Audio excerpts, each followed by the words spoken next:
ইসলামী আন্দোলন বাংলাদেশের সিনিয়র নায়েবে আমির মুফতি সৈয়দ মোহাম্মদ ফয়জুল করিম বলেছেন, অন্তর্বর্তী সরকারের কাছে জাতির যে প্রত্যাশা ছিল তা তিনি পালন করতে পারেননি।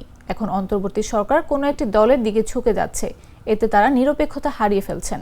শনিবার সন্ধ্যায় জয়পুরহাট শহরের কেন্দ্রীয় শহীদ মিনারে জেলা ইসলামী আন্দোলন আয়োজিত পিআর পদ্ধতিতে নির্বাচন, প্রয়োজনীয় রাষ্ট্র সংস্কার সহ বিভিন্ন দাবিতে গণসমাবেশে প্রধান অতিথির বক্তব্যে তিনি এসব কথা বলেন। পিআর পদ্ধতিতে সংসদ নির্বাচন প্রসঙ্গে ফয়জুল করিম বলেন, পিআরের বিপক্ষে যারা কথা বলেন তাদের কথায় বেশি যুক্তি নেই। বিশ্বের বিভিন্ন দেশে পিআর পদ্ধতি চালু রয়েছে। ইসলামী দল কেন করবেন?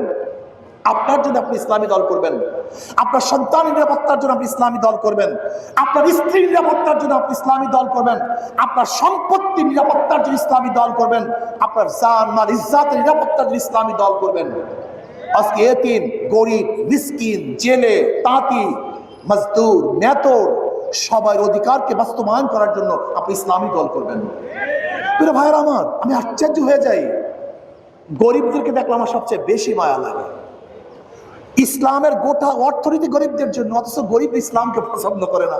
বোখারাম চৌধুরী, দেখো বর্তমান প্রচলিত অর্থনীতি 100 বছর যদি পরিচালিত থাকে, কোনোদিন কোনো গরিব ধনী হবে না।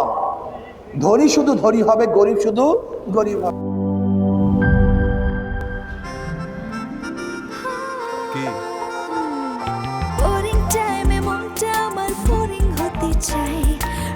চাটনির দারুণ স্বাদে কোথায় যে হারায় টক ঝাল মিষ্টি স্বাদে মনটা মেতে ওঠে প্রাণ চাটনির দারুণ স্বাদে কোথায় যে হারায় প্রাণ চাটনির দারুণ স্বাদে।